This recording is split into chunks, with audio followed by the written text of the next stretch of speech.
Hi, my name is Jifa and you're welcome to another episode of the Cakeism Experience.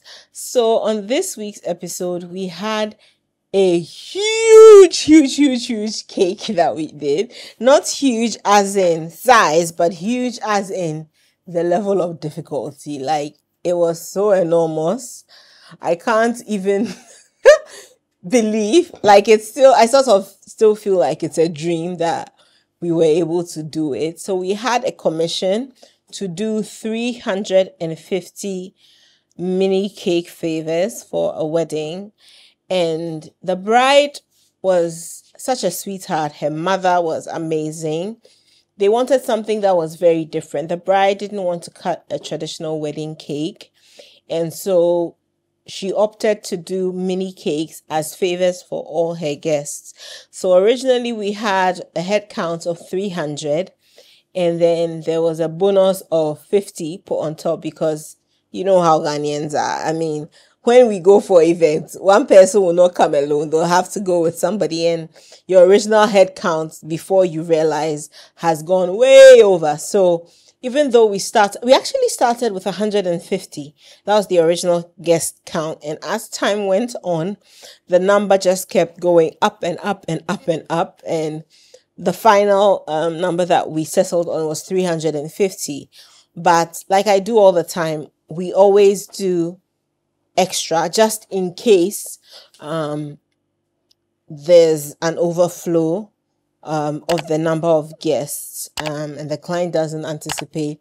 We always give an extra allowance of about 20 with everything. So with our cake favors, with cake slices, anything that we do, we make provision for extra just in case the numbers escalate.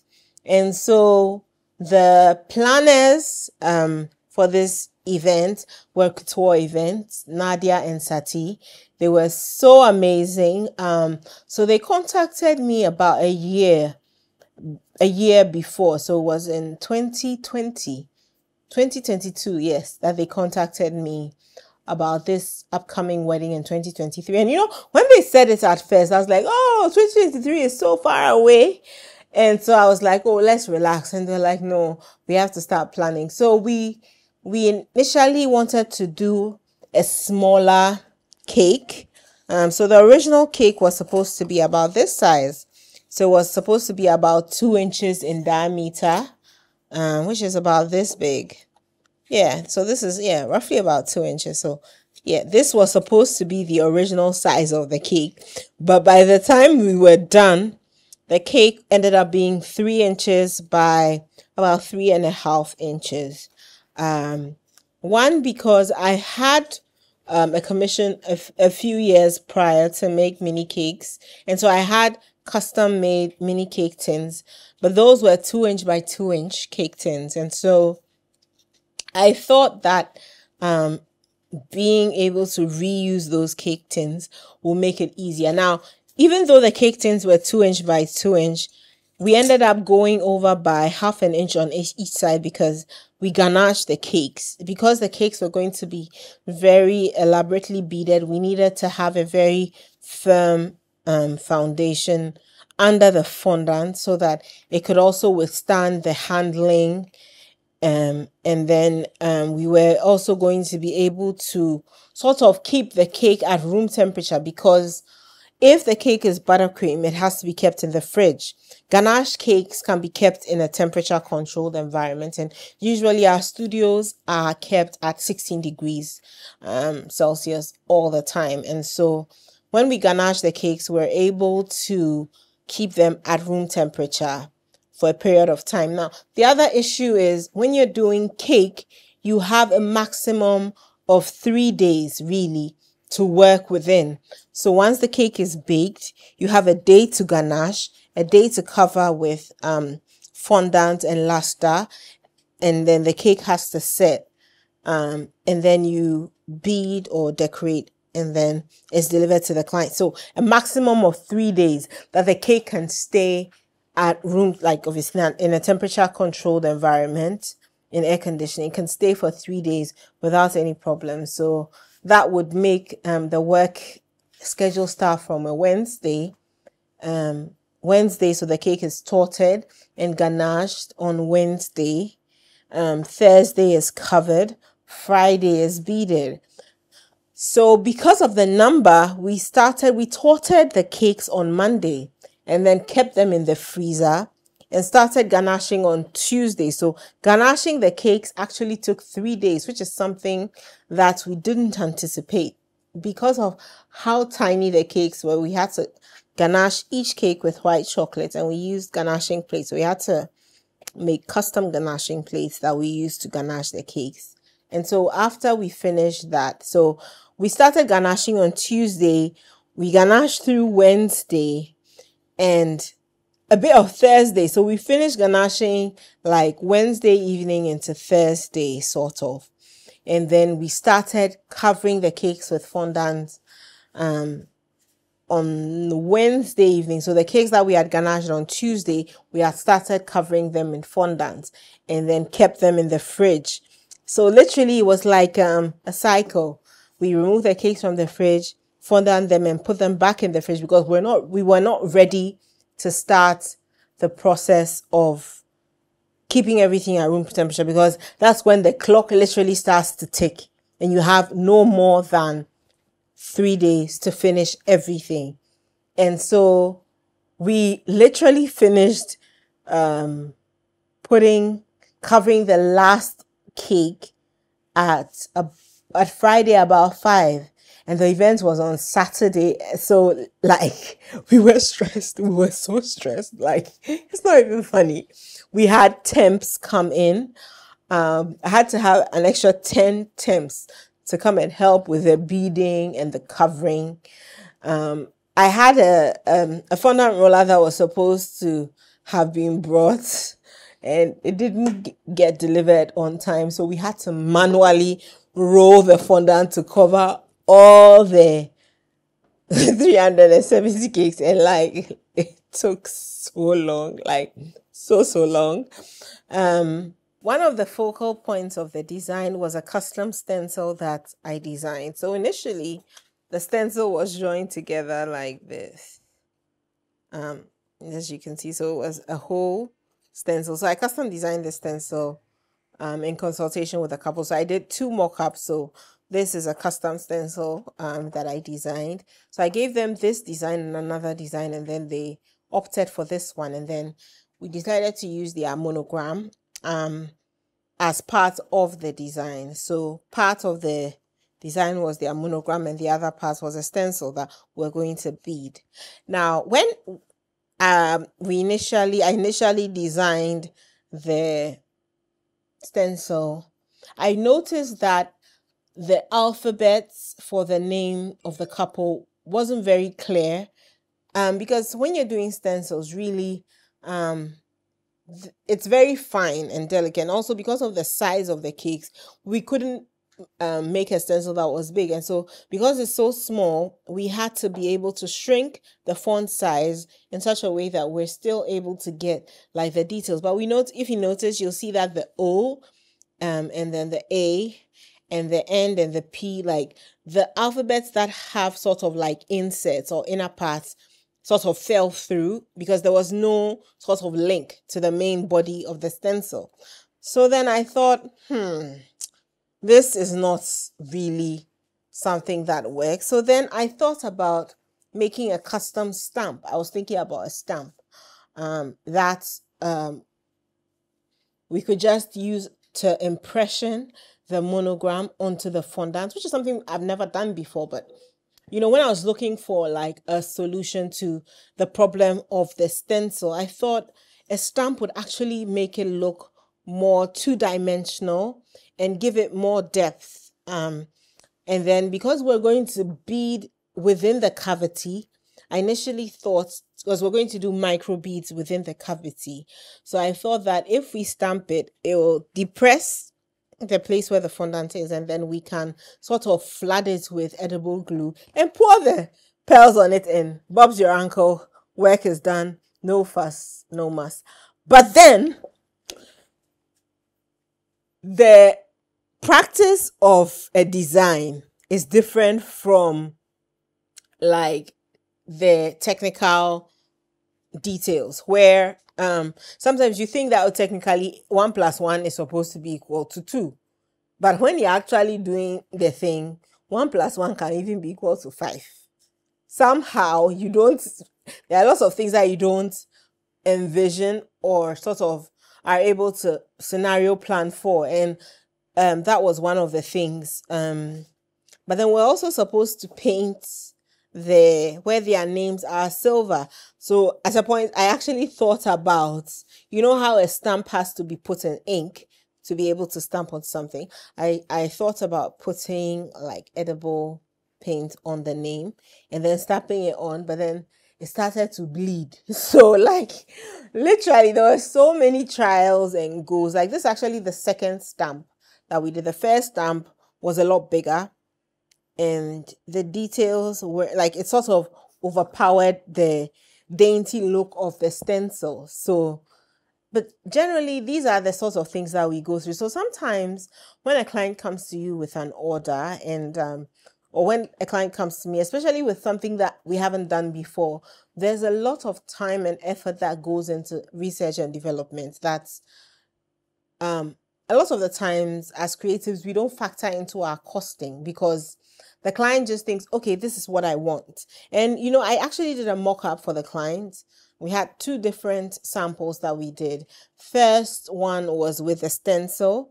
And then I decided to pipe over the stencil, but because it wasn't a clean sort of, because stencils also bleed if they are not flush on the surface of the fondant and if the cake is not 100% straight. And so you have these issues to deal with. So eventually everything worked out. Long story short, everything worked out. And then we had to deal with the display, because the bride did not want to cut, like she didn't want to have that whole situation where they stand and cut the cake, which I think is very refreshing. Because I think your wedding is your own. You make the rules, you decide what you want to do, and you set whatever standard for yourself that you want. And so as vendors and service providers, it's our responsibility to make sure that the client's dreams and expectations are fulfilled. And so we decided to do a display for the cake that was like an acrylic case almost, that we're going to put the cakes in by the high table. So it was sort of like a backdrop, sort of like photo area, sort of like, it was a mix of everything. And so everything was beautiful. The client was happy. Like we didn't sleep.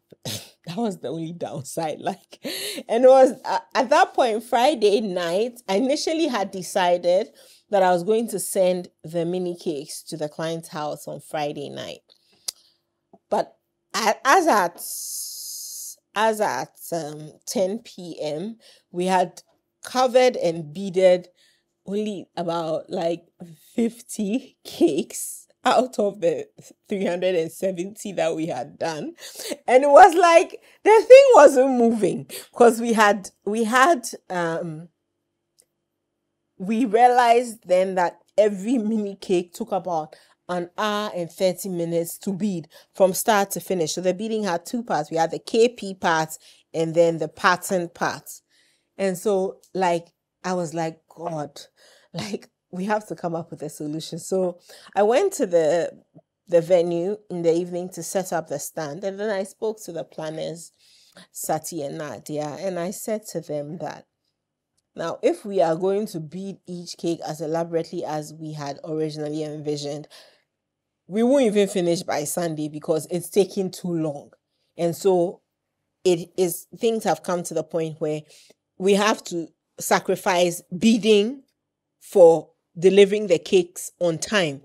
So I said to them that what we will do is we will try and bead every cake, but the design will not be, the beading will not be as elaborate because this pattern, my goodness, I think most of the times when I'm working, because I don't do repetitive work, I'm designing a cake and I'm working on it as a single unit. And so it's not a situation where it's something that is mass produced, so it's not repetitive. So I can't relate to the fact that, oh, this beading pattern is not convenient for repetitive work. To me, I'm beading it for it to be nice.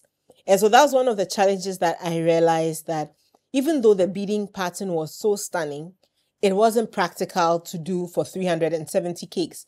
And then because the covering and the stenciling and everything was so clean, because I decided then, usually you cover the cake before you stencil and emboss and do all that. But then in this situation, because of how small the cakes were, I realized that it would be difficult to attach the stencil to the cake and stencil it with it on the cake. So we had to cover the cake in panels. So we stencil part and emboss parts, and then applied that as a panel around the cake. So literally we did those two steps in one. And so the next step was the beading and then packaging and everything. And so yeah, I mean, it was a challenging endeavor. It was mammoth because I'd never been in a situation where I've had to do so much repetitive work before because of the nature of the order. But I thoroughly enjoyed the challenge. I want to say thank you to my incredible team, my in-house team, my temps, my elite temps who came to help. Like literally, we didn't sleep from Friday night into Saturday. It was like, I like at a point I made coffee for everybody because it's like we couldn't sleep. Like even if you try sleeping, the sleep will not come because when you lie down, you are seeing mini cakes in your mind, and it's like the sleep is not coming. But we were able to eventually finish. So we sent the first 100 cakes to the client's house at around 4 a.m. Then we sent the second batch around 9 a.m. Then we sent the third batch just around 12.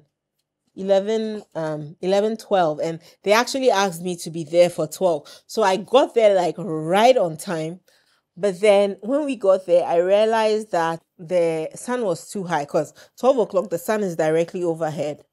And so I was sort of torn between whether to set it up or to wait and then let the sun go down a bit, because the way it was, they weren't going to cut the cake. It was there for display purposes, in lieu of a wedding cake. And so a lot of the guests, when they saw me at the event, were like, oh, but where's the cake? Where's the cake? Where's the cake? And I said, oh, we did mini cakes. And everybody was like, huh? Like mini cakes, really?